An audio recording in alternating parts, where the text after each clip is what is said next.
assist to Caitlin Clark. I cannot believe this. Caitlin Clark is getting, the WNBA are suspending Caitlin Clark for nothing. She didn't even say anything. Like, if she was out, if she went and said something, okay, cool. But like, okay, I've never seen this before. They called a technical foul on Caitlin Clark, which would have her suspended for next game versus the New York Liberty on this. She got fouled. She got bumped into the red. They think, what is that? The digital sports landscape erupted into total chaos the exact moment news broke that the WNBA League office intervened and officially rescinded Caitlin Clark's controversial 8th technical foul, narrowly averting what would have been a catastrophic one-game suspension. In a season defined by record-breaking television ratings, packed arenas, and relentless scrutiny, every single whistle carries monumental weight. But few incidents have sparked as much immediate fury and disbelief as the sequence that unfolded during the Indiana Fever's intense 90-86 victory over the Chicago Sky. A foul because of reasons? She got a technical foul for not a damn thing, folks. Not a damn thing. Momentum carried her into the ref. She brushed up against the ref. And let me keep it real. I'm going to keep it real. The DEI official, Rhodes said it. You heard me. The DEI official tees up Caitlin Clark. By the way, if the WNBA does not rescind this technical, Caitlin Clark is suspended for the game against the Liberty. The game against New York. Sports leagues thrive on transparent, consistent application of the rules. But when a routine play near the baseline is catastrophically misinterpreted as an intentional physical assault on an official, the entire system faces an immediate crisis of credibility. Fans, analysts, and players alike were left staring at their screens in absolute bewilderment, wondering how a standard basketball collision could possibly be twisted into a suspension-worthy offense that threatened to derail a crucial matchup against the New York Liberty. And that one is going to put her above the threshold and suspend her for Indiana's game Tuesday against New York. The roots of this massive controversy trace back to a frantic third-quarter sequence where competitive intensity boiled over into an indefensible ruling by the officiating crew. As Caitlin Clark drove hard along the baseline, pushing the pace and fighting to keep the play alive under immense defensive pressure from Chicago's Natasha Cloud, physical contact altered her trajectory, causing her to stumble out of bounds. In the split-second chaos of trying to regain her balance while tracking the ball, incidental contact occurred between Clark and a nearby referee in what can only be described as an extraordinarily harsh and disconnected reading of the situation. The officials blew the play dead and slapped Clark with a technical foul, her 8th of the season. Under the strict rulebook guidelines of the WNBA, accumulating 8 technical fouls triggers an automatic, non-negotiable one-game suspension alongside financial penalties, which meant this single whistle instantly put Clark's availability for the upcoming high-stakes showdown against the New York Liberty in severe jeopardy.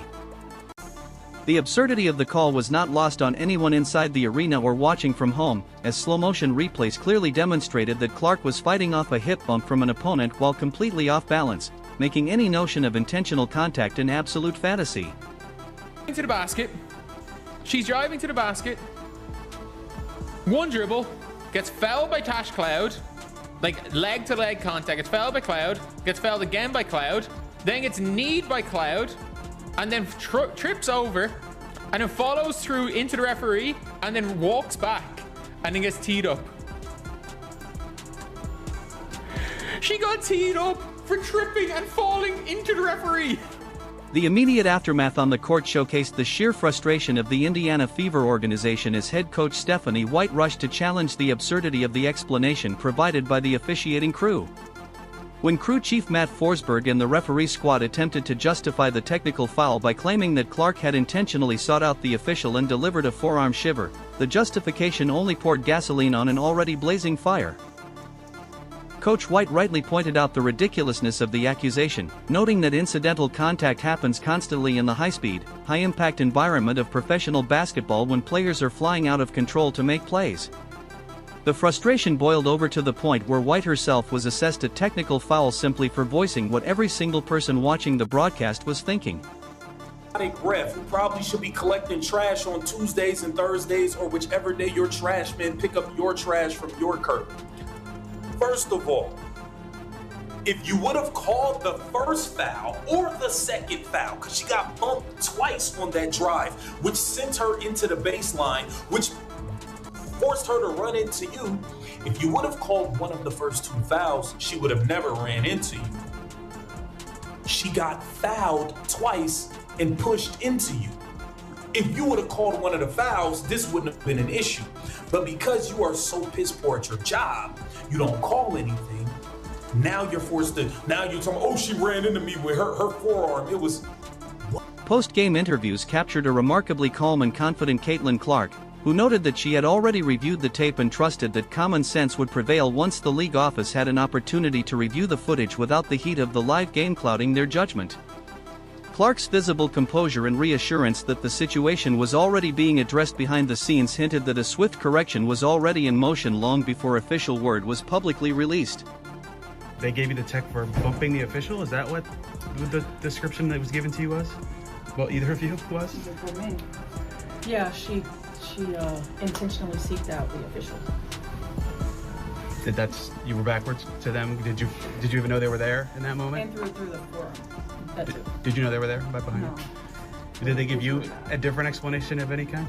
No, that's what I was told. That's what I was told. Was your tech for the arguing? My Anything you tech said? was for saying that's bullshit. Even though I heard the F-bomb the whole fucking game.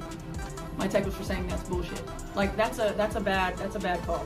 That's a bad call. Incidental contact when you're flying out of control, like on it. And I thought her teammates should have come up and talked to her about that as well. Like I think that's really bad. That shit happens all the time in the game.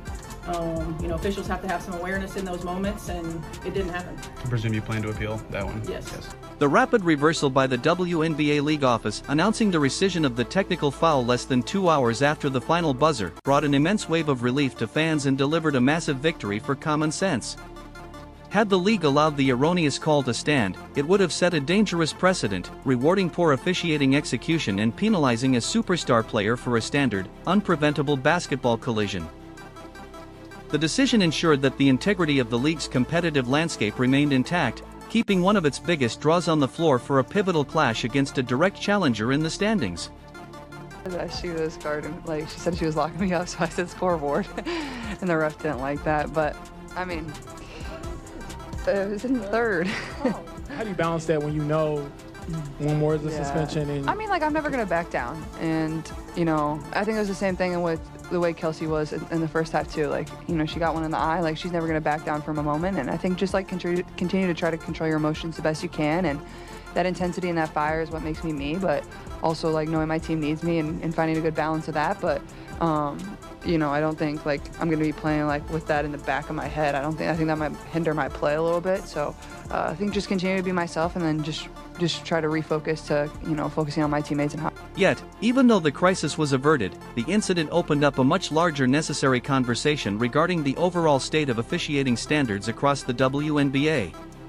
Throughout a grueling regular season, players endure immense physical punishment, taking hard falls, battling through physical screens, and absorbing contact in the paint nightly. When officials begin inserting themselves into games by handing out game-altering technical fouls for routine incidental contact, it undermines the flow of competition and frustrates consumers who invest their time and money into the sport. The financial and operational implications of technical fouls in the WNBA add another layer of intense pressure for athletes navigating a long, demanding schedule. The tiered structure means that reaching milestones like the 8th technical foul carries not only a mandatory $1,500 fine but also a dreaded one-game suspension.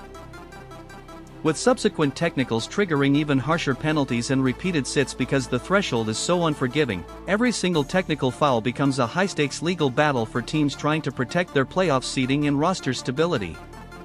When an incorrect call pushes a player to the brink of a suspension, the burden falls entirely on the franchise to scramble for an immediate appeal before the next game countdown expires. The speed with which this particular appeal was processed highlights just how glaringly incorrect the original floor call was, validating the outrage expressed by players, coaches, and analysts across the sports world. It also serves as a stark reminder that accountability must flow both ways in professional sports. While players are rightfully held to high standards of conduct and sportsmanship, officiating crews must also be held to high standards of accuracy, objectivity, and situational awareness. As the Indiana Fever prepare to transition focus toward their upcoming battle against New York, the cloud of this controversy serves as both a warning and a rallying point. Clark currently walks a tightrope, sitting dangerously close to the technical foul limit with plenty of basketball left to be played in the regular season, meaning every future contest will require an immense level of composure to avoid falling into similar officiating traps. Opposing teams are well aware of this vulnerability and will undoubtedly continue to test the boundaries of physical play, attempting to draw emotional reactions or bait officials into blowing the whistle. However, the resilience shown by the Fever squad throughout this ordeal proves that they are more than capable of rising above external noise, channeling their competitive energy into dominant on-court performances like their 46-point paint masterclass against Chicago. The unwavering support of the fanbase combined with the rapid correction from league headquarters ensures that the focus can finally shift back to where it belongs: elite athletic execution, breathtaking assists, deep three-point shooting, and high-level basketball battles on the hardwood.